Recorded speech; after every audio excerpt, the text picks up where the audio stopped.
नमस्कार। सुनिए जरा, मैं आपका स्वागत है। मेरा नाम है रोहित दुबे और मैं आपको सुनाने जा रहा हूँ मनोहर श्याम जोशी द्वारा लिखी कसब का अगला अध्याय। पृष्ठ संख्या 194 के आगे से। शाम को ये लोग पहुंची थी यहाँ। रास्ते भर वह सबका मनोरंजन करती आई।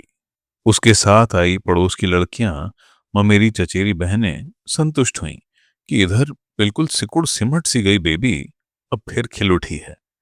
गुड़िया नहीं आई है उसके साथ। गुड़िया को डर लगा। जंगलात वालों का डाक बंगला बंद था, इसलिए गणानाथ से थोड़े नीचे गिरवाड़ दत्त जी के स्कूल में डेरा किया इन्होंने। बेबी रास्ते भर मुड़ मुड़ कर कुछ देखती आई।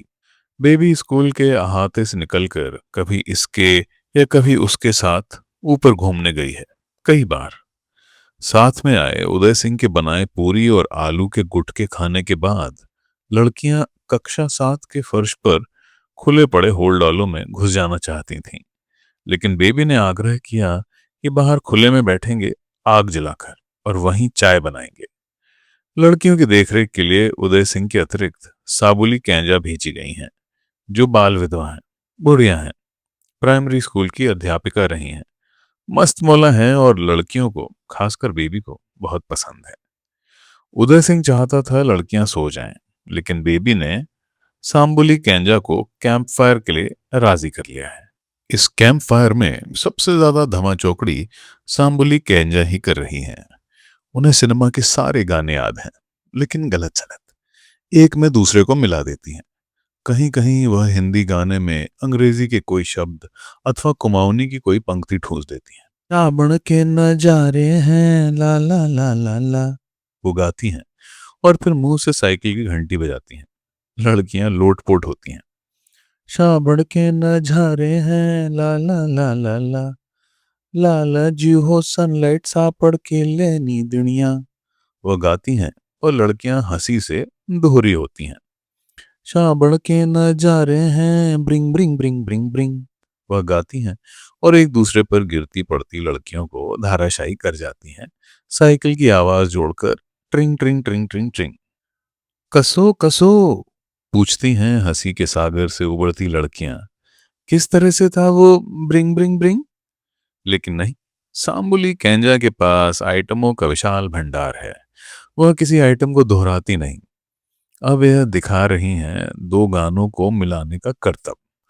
उड़न खटोले में उड़ जाऊं, एक गीत सुनाता जाऊं। और अब हिंदी गाना अंग्रेजी में, that man coming he will come he will come. और अब सहगल, खटमल आए बसो खटियन में। अब फरमाइश पर एक और आइटम, क्या वाला सांबुली कैजा, क्या वाला, मुझे सच सच बताना क्या। वह गाती हैं और आदेश देती हैं, क्या, पूछो चेलियों, क्या, पूछती हैं लड़कियां सामूहिक स्वर में। ऐसे नहीं, वह टोकती हैं और खुद पूछकर बताती हैं बहुत प्यार भरे स्वर में, क्या क्या हंसते हंसते पूछती हैं लड़कियां वैसे ही कि किस बिल में हग आए थे। पंक्ति पूरी करती हैं सांबुली कैंजा और लड़कियां लोटपोट होने लगती हैं। तुम्हें कुछ याद होगा, वह गाती हैं। क्या, पूछती हैं लड़कियां एक दूसरे की पीठ पर धौल जमाती हुई। बहुत ढुरका रहे थे तुम, ढुरका मतलब ढुर ढुर आवाज निकालते हुए वायु विमोचन, विपर्य फुसका। हाँ तो बहुत ढुरका रहे थे तुम, गाती हैं सांबुली कैंजा और लड़कियों को हिस्टीरिया का दौरा पड़ जाता है। बगड़गांव से लेकर बर्कले तक अपान वायु आदि का उल्लेख क्यों सबसे बड़ा मजाक माना जाता है, यह मैं भी नहीं जानता, लेकिन माना जाता है इस विषय में सभी मस्खरे आश्वस्त हैं। साबुली कैंजा भी हैं और उनका यह क्या वाला आइटम उसे समर्पित है, जिसे हिंदी के सुधी समीक्षक भदेस कहते हैं। अस्तु उसे आगे उद्वत ना करना ही ठीक रहेगा। उन सुधी समीक्षकों से यही विनती कर सकता हूं कि अगर बाल विधवा बदसूरत सांबुली कैंजा ने इसी सब से अपने लिए एक जगह बना रखी है स्त्री समाज में, तो उसे बनी रहने दें। बाकी आप तो जुटे ही हैं श्रेष्ठ हास्य देने में हिंदी साहित्य को। बेबी हंस रही हैं खूब, लेकिन बीच बीच में उठकर ऊपर की तरफ देख रही हैं। हालांकि इस अंधेरे में अब नजर क्या आता। मैं तो चली रे चली बंगाल सिन पढ़ने। पढ़ने मतलब सोने, सो पढ़ने। गा रही हैं सांबुली कैंजा और नाचती ठुमकती कक्षा 7 की ओर चली जा रही हैं सोने के लिए। कैंप फायर की आग बुझ चुकने को है। तू बार बार किसको ढूंढ रही री बेबी? तू तो कुछ सुना ही नहीं रही री बेबी। अब जाके सो जाते भाई, अंधेर जाड़ा हो रहा। नहीं, अभी नहीं। तुम करीब बुलाती हो लड़कियों को और किसी से ना कहना वाली खुश शैली में कहती हो, यहाँ एक भूत आता है बल। मैं उसको ही ढूंढ रही, जो रही मैं उसी की बाट। भूत? ओए जा, कहती हैं लड़कियां। अभी समझ नहीं पा रही हैं कि तुम मजाक कर रही हो या सचमुच कोई डरावनी बात। भूत, तुम कहती हो इस शब्द में रोमांच की समस्त संभावनाएं ढालते हुए। वहां राख से ढके अंगारों के डिग, तारों से झलझलाते स्वच्छ आकाश के तले जो अपनी पारलौकिकता में भयास्पद लग रहा है तुम्हें घेरी लड़कियों को। भूत बहुत ही सुंदर, लंबा, बोलता ज्यादा नहीं, लाटा जैसा है क्या आप? वैसे बोलने लगता है तो ऐसा बोलता है बल जो किसी के समझ में नहीं आता। कत्यूर का राजकुमार था बल। छलिया है कहते हैं। कुंवारी लड़कियों को उसका छल लग जाता है, पगला जाती हैं। 3 लड़कियां उठकर भीतर चली जाती हैं। जाड़ा लग रहा है, उनका कहना है। जो 5 बची हैं उनमें से एक का कहना है, ये क्या भूतों की बात शुरू कर दी? कुछ और सुना कहा। और दूसरी कहा, भूत वूत कुछ नहीं होता। शेष 3 बेबी से चिपकी हुई हैं। ऊपर आता है वह, वहां जहां जंगलात वालों का डाक बंगला क्या है, कहती है बेबी। और तभी वह सुनती है। साथ बैठी 5 लड़कियां सुनती हैं। भीतर बिस्तरों में अन्य जन सुनते हैं। उस डाक बंगले से चौकीदार चौकीदार का शोर, और फिर एक ऐसा अट्टहास जिसे विलाप भी समझ लिया जा सकता था। लड़कियां चीख मारती हैं, बेबी से लिपट जाती हैं। बेबी उन्हें झटक कर अलग करती है और नंगे पांव ही दौड़ जाती है। आ गया रे भूत, अभी ठीक करती हूं उसे, ये कहना है उसका। भूत? अरे भूत, आ गया तू, बड़ी जल्दी आया रे।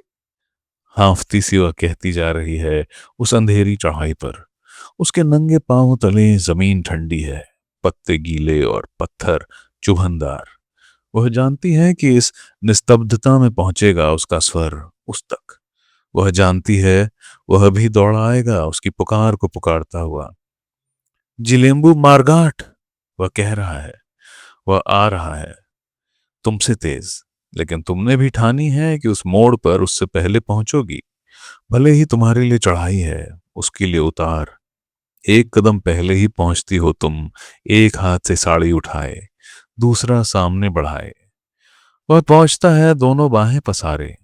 तुम उचारती हो हांफते अक्षर, LIFT।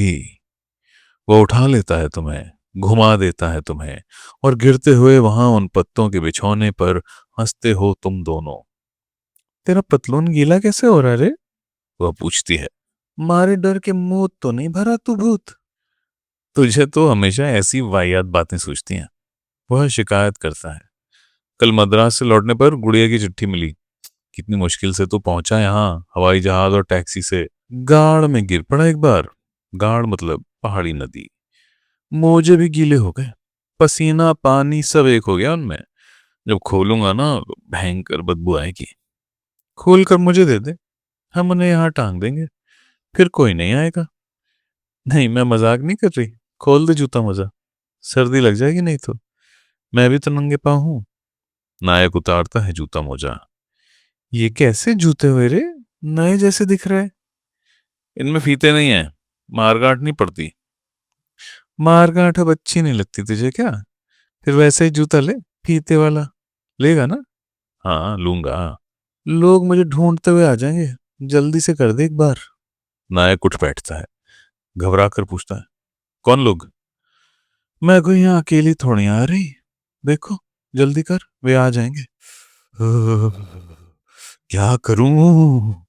ठंड में कांपते हुए वह पूछता है। जिलेम्बू, तुम कहती हो। वहां पेराए पत्तों और पिरोलों पर लेटी हुई, पेड़ों की फुनगियों पर झुकाए, तारों से झक झक झलमल उस आकाश को देखते हुए जिलेम्बू कर, जिलेम्बू कहा। वह झुकाया है तुम पर, स्पष्ट देख नहीं पा रही हो तुम उसे तारों की इस रोशनी में। जिलेम्बू, वह कहता है उसकी नाक की नोक चूमते हुए, होंठ और चिबुक चूमते हुए। वह अपनी हथेली देती है उसे और फिर उसे नहीं, आकाश को देखते हुए कहती है, इस पर होता है जिलेम्बू जैसे वहां हुआ था उस सुबह नैनीताल में जब मैं गुसलखाने में थी। उसकी हथेली को चूमते हुए बार बार दोहराता है वह वही खोटी फ्रांसीसी, जिलेम्बू, जिलेम्बू, जिलेम्बू। जब छूते हैं उसके होंठ तुम्हारी उंगलियों को, यहाँ इतनी ठंड में भी कोई तरल उष्णता क्यों कर प्रवाहित होती है तुम्हारे शरीर में। उस गरमाई से भी कांप रही हो तुम, लगा ले रही हो अंक से इस ठिठुरते मूर्ख को। अब जबकि उसका चेहरा तुम्हारे स्तनों में छिपा है और तुम देख रही हो उस आकाश को, क्यों तुम्हें लगता है डीडी, डीडी ही नहीं आकाश भी है, बेबी, बेबी ही नहीं धरा भी है, और सारी सृष्टि तारों की उस रोशनी में नहाई हुई है जो आकृतियों का आभास मात्र हमें देती है। शेष सब हमें मांगना होता है, स्मृति से, कल्पना से, लालसा से। तुम्हें जो कुछ लग रहा है ठीक इन शब्दों में नहीं, सच तो यह है कि वह तुम्हें शब्दों में लग ही नहीं रहा है। शब्द मैं तुम पर थोप रहा हूं, कथावाचक की मजबूरी है। मेरे शब्द ही तुम्हारी व्याख्या करते हैं पाठकों से, और नितांत भ्रामक है यह व्यवस्था। क्यों नहीं मैं सिर्फ यह कह पाता कि दो युवा देह हैं, पत्तों का बिछावन है, तारों भरा आकाश है, और कुछ और है जो देखिए शायद कहीं हो, आपकी कल्पना में, आपकी स्मृति में, आपकी लालसा में। मोड़ से उस तरफ तक पहुंच गई हैं आवाजें। नायक अलग होना चाहता है, नायिका वैसे ही पड़ी है उसे और आकाश को सीने से लगाए हुए।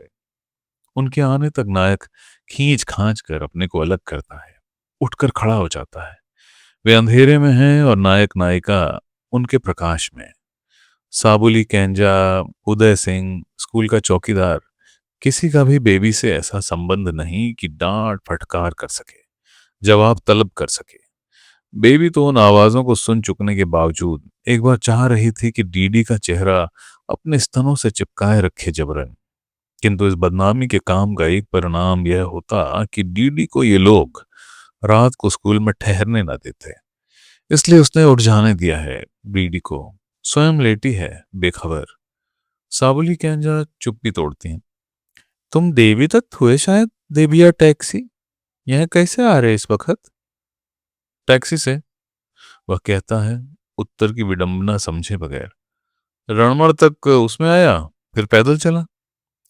नहीं नहीं, मतलब आग किस वजह से रहे? हाँ, पूजा करने।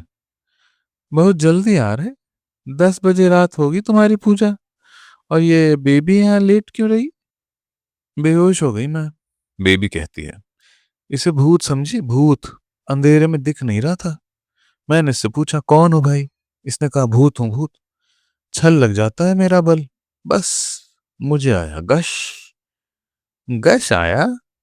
साबुली कैंजा बात दोहरा कर पूछते हैं उस खास कुमाऊनी अंदाज में जिसका मतलब होता है, तुम कह रही इसलिए सुन ले रहे हैं, यूं बात कोई मानने लायक तो है नहीं। तो अब तू यहीं पड़ी रहने वाली हुई रात भर ठंड में? बीमार पड़ गई तो 2 हफ्ते भी नहीं रह गए तेरी शादी के।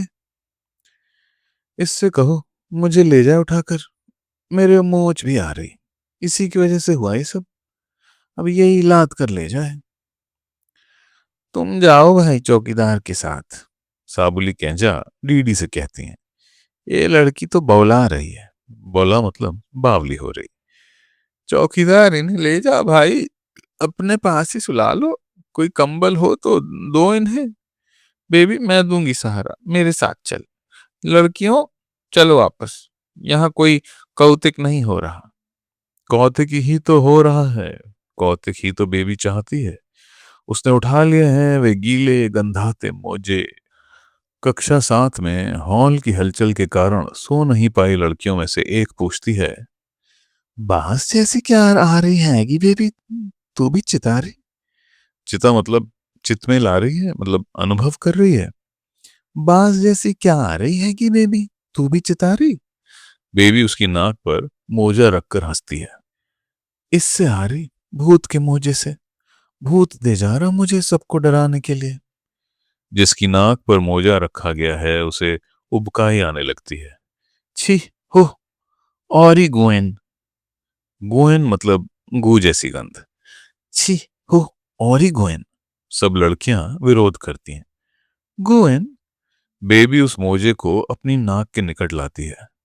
मुझे तो बिलायती सेंट जैसी आ रही है इसमें से। ओए जा, मुझे छल तो नहीं लग गया कह रही हूं। साबुली केंजा लिहाफ छोड़कर आती है। मोजा छीन लेती हैं। सख्त आदेश देती हैं कि सब लोग सो जाएं। मोजा बाहर फेंकने के लिए दरवाजा खोलती हैं और देखती हैं देबिया टैक्सी को, जो कमरे की सीध में स्कूल के अहाते की सीमा पर खड़ा हुआ सिगरेट फूंक रहा है। वह कुंडा अच्छी तरह लगा देती है और अपना बिस्तर बेबी के बिस्तर के पास खींच लाती हैं। गुड़िया के उस पत्र में तो बेबी के विवाह की तिथि निश्चित हो जाने का कोई उल्लेख न था। इतना भर संकेत था कि घर वाले उसकी कहीं और शादी करना चाहते हैं। अभी स्वयं बेबी ने इस विषय में कुछ नहीं कहा। इस तरह मिली जैसे इस बीच कुछ हुआ ही ना हो। अगर वो औरत ना कहती तो मुझे कुछ पता ही नहीं चलता। 2 हफ्ते बाद शादी है और मुझे यहां बुला लिया है। क्यों? ताकि मुझे निमोनिया हो जाए। ठीक है, अभी सर्दी सी ही हुई है, लेकिन अगर मैं इस तरह खड़ा रहा ठंड में तो निमोनिया नहीं हो जाएगा? जाकर कहाँ सो जाऊं? बिस्तर तो मैं लाया नहीं। लाना चाहिए का क्या मतलब? प्रेम के लिए बिस्तर साथ लेकर आना होता है। कौन सा कंबल? वो जो उस चौकीदार ने दिया, वो थुलमा है। उसके बाल चुभ रहे हैं।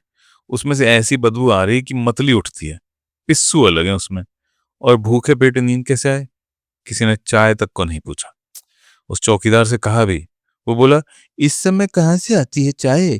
चाय पीकर नींद खराब होने वाली हुई। मजे से नींद निकाल लो बाबू साहब। अभी इन लोगों ने दरवाजा खोला तो कुछ आस बंधी। मैंने सोचा शायद खाने वाने को पूछें, बिस्तर विस्तर दें, लेकिन नहीं। उस बुढ़िया ने मेरे मोजे फेंक दिए बाहर। इन्हें ओढ़ूं बिछाऊं? क्या कहा? खाऊं? देखो, मैं मजाक के मूड में नहीं हूं।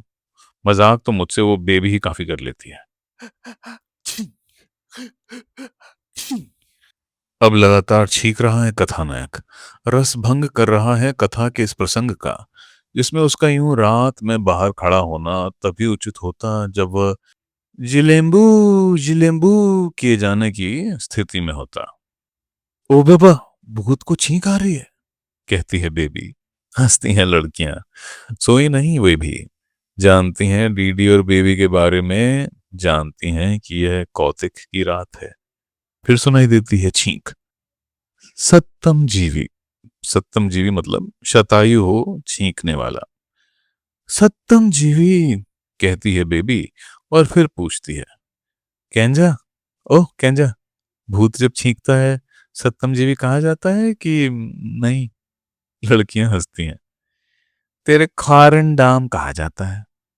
खारंडाम मतलब तेरा खोपड़ा दागे हैं।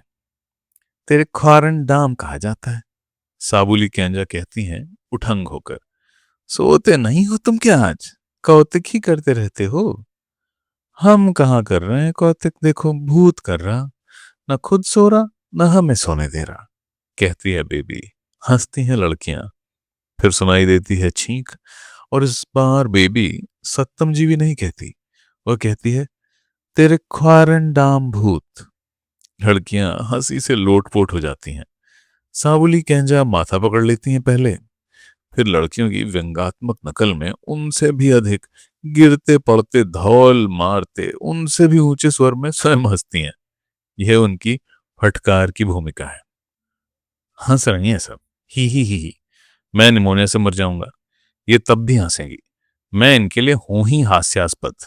वहां यूनिवर्सिटी ऑफ कैलिफोर्निया वाले ना इन लोगों पर बनाई गई मेरी डॉक्यूमेंट्री देखकर आंखें भर ला रहे हैं और ये मेरी दुर्गति पर हंस रही हैं। घर का जोगी बना रखा है। नायक चीखता है, फिर हंसी सुनाई देती है। नायक चीखता है, शट अप यू फूल्स। सामने की पहाड़ी से प्रतिध्वनि आती है, फूल्स फूल्स फूल्स फूल्स। फिर तारों भरे आकाश की ओर मुंह करके वह चीखता है, शट अप यू फूल्स। और इस बार जो प्रतिध्वनि वह सुनता है, निश्चय ही उसकी कल्पना की उपज है। भाई तुम क्यों हल्ला कर रहे? दरवाजा खोलकर पूछती हैं साबुली कैंजा। सो क्यों नहीं जाते? बिस्तर नहीं है। बिस्तर लाते फिर। यहाँ गणानाथ में किसके भरोसे आ रहे थे? जंगल ठहरा ये। नायक निरुत्तर है। नायिका कहती है, नाम क्यों नहीं लेता उस भूतनी का जिसने तुझे बुला रखा है? लड़कियां हंसती हैं। नायक चिढ़कर कहता है, तू मत बोल कुछ। तू मत बोल। साबुली कैंजा कहती है, तुम्हें कंबल चौकीदार ने दे ही रखा होगा, उसे ओढ़कर सो रहो। पिस्सुए उसमें काट रहे हैं। नायक का स्वर शिकायती है। काटेंगे नहीं तो जिलेबू करेंगे, देखो। नायिका कहती है।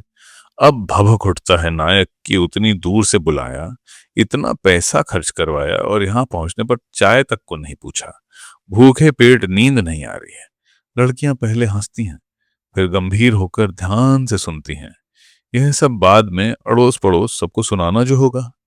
केवल नायिका हंसती रहती है। नायक का वृतांत पूरा होने पर वह उठती है, अपना होलडाल समेटकर उसे देती है, एक कागज में लिपटी हुई पूरियां और गुटके भी। कहती है, लाटा तू मांग नहीं सकता था? नहीं, मुझे नहीं चाहिए। तू किसमें सोएगी? मैं किसी भी लड़की के साथ सो रहूंगी। नहीं, मैं नहीं। क्या तू किसी लड़की के साथ सो रहेगा? लड़कियां हंसती हैं। साबुली कैंजा बिस्तर और पूरियां बाहर करके कुंडी लगा देती हैं।